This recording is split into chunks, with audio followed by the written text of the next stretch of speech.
I'm outstanding in my field of grass today. So when we put in lawn sprinklers for turf or grass, we would have to be very cautious about our head placement. So with turf, you have a little plant and has roots underneath it. The roots don't spread out. So it's really important that you have really uniform coverage on the lawn. So I would say that 2 heads is better, or too many heads is better than too few heads. So sometimes we need to add extra heads to make sure we got good coverage. Because if you don't have proper coverage when you're watering the lawn, as soon as it gets hot and dry, you're going to see those brown spots.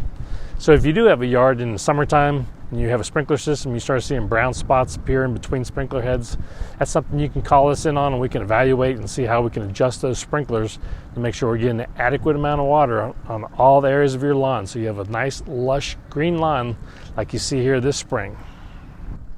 So once you have the good sprinkler head coverage and you got everything covered, when do you water it? Well, the best time to water it's early morning, right as the sun's coming up, so that it has a chance to dry off, and that helps cut down on diseases. The other thing is you don't want to overwater because you get too muddy, and then when they're mowing the lawn, you'll leave mud tracks and you can tear up the turf. So don't overwater. Typically you want to put down about 1 inch a week, which can be done in usually 2 to 3 days of watering.